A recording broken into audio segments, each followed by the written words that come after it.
All right, guys, so we're inside the newest building. We've got the insulation all up, and I'm putting drywall in. We've got about half the ceiling done, and a couple sheets for the walls. I'm going to finish the walls today, hopefully. And yeah, it's pretty good though. Coming in here today, it was 90 outside and then like 70 degrees inside here still without the air conditioner running. I had to move a bunch of stuff out, and while doing that, it warmed up in here a little bit, but because I had the door standing open. But I've got the air conditioner running now, and it's down to 69 degrees. It just cut out, so that didn't take long at all. Anyway, I'm gonna get to work on this, and then later this week we're probably gonna get some more stuff to do our soffits. What I decided to do was just cut the siding and throw it in as a soffit, and then of course there'll be a trim board underneath there to close that little gap up. And then on the side here for the fascia board, I'm just going to get a 8-inch piece of lap siding and throw that under there, and should look good. And it's about the cheapest way to go, and because otherwise I'm buying the trim and fascia boards that they sell from the whatever the company is that makes the Smart Strand siding, and it's like 16-inch wide, so I'd have to cut it down the 16-foot long way to 11 and something inches and throw away all that extra. So this seemed like the least wasteful way to do it, and it appears to be the same material. And and there's our trim boards to cover the gap between our two pieces there, and then up against the soffit covers, whatever, and around our window. Oh, this air conditioner is kind of cool because it's got two vents, so it's actually drawing air in and blowing air out through those, as opposed to drawing air in from inside and then heating it up and blowing it out. And of course, in the same process, drawing new warm air in from outside, like most of the move-in cools do. So this one gets all of its air for cooling the refrigerant from outside. So anyway, I'm gonna get to work now.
So drywalling is almost done. Got most of the ceiling done, and walls here.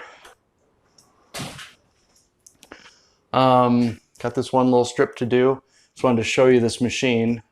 I'm sure a lot of people have seen these or used them even, but I'm sure there's a lot of folks who haven't, and they're just awesome. You set the sheet right on top of it and crank it up, lifts it right up into place, and then you just, push it tight against your other sheets, and it holds it there for you while you get the screws in, or on the perimeter at least. And sometimes you can get the middle ones in. I kind of lifted this one, so I can't quite hit them all.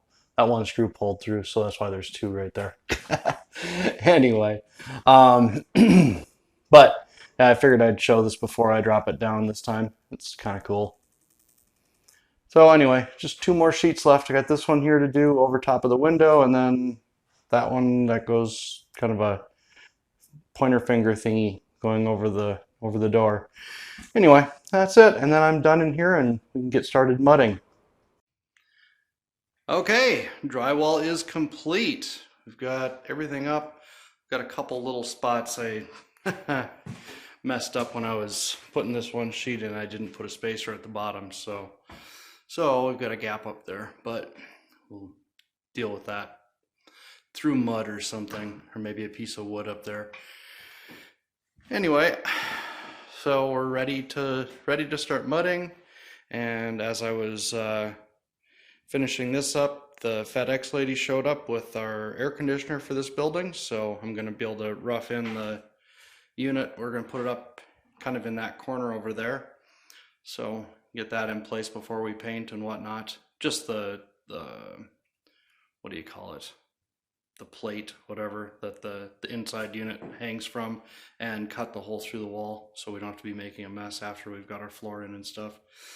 And then we'll wait to actually plumb anything or put the unit up until after things are painted. But anyway, project complete. So now, all right, so a little perspective here. That's the new tiny house, guest house, whatever that we're building currently. Over here we've got our shed. This is the thing we built, a year ago. Still need to finish some things on it, but we've been really busy watching TV and stuff. Anyway, so then over this way is where we're going to put our shed, or our shop and garage at. And so I've got these two pieces of seat purlin laid out on the ground, these metal strips, and that represents the shop, which is 30 feet from this point here to that point there, and then 40 feet from here over to the end of it over there. Had to look around a little bit as far as where I was going to put it, because I didn't want to have to move a whole lot of dirt. This spot right here, the corner over there is the high point. Over to that corner, the far one over there, is only a 1/4 of an inch lower than this one, so it'll be really easy to level that out. You come about halfway across, it gets to about almost a 1/2 inch lower here, and then on that far corner over there it's about 2 inches lower, but that's only like a small little part that's 2 inches lower. It's actually like an inch and a half. Like one 2x4 was, well, like right here was actually still, that 2x4 is higher than the point over there, so we have less than an inch and a half to fill right here. And so it's like, I don't know if you can see it, it kind of dips off relatively quickly from right about this little plant right here over to there. So we have this corner to fill in, basically. I don't know, I was calculating it out, and based on the drop-offs and everything, we probably need about 20 wheelbarrow loads of dirt brought over here to level this off. And then my plan is just to wet that stuff down and tamp it a few times, and I'll dig a trench around the perimeter for our footer, basically, and then where our posts are going to land, I'll dig a deeper hole right there, so it gets kind of a bigger footing, I guess. And then over this way, another 40 feet from those points over that way, we're going to have our garage, but I'm not going to do a slab over there. It's just going to be an open space. But what's cool is going this way 40 feet, we only changed elevation by about 3/4 of an inch. And it was pretty much a gradual slope and it leveled off. So essentially we're going to end up with 30 foot by 80 foot garage and shop. And initially what we're going to do is in the shop we're going to set our bed up and some things like that probably for the fall time. And you know, so we'll have our kitchen and our, you know, maybe even our washer and dryer can move into there, and then we could sell off that gray trailer. Not sure when I'll sell the white one. That one's kind of, I like that guy. I like them both, but the white one is super useful if we're going to get big stuff, you know.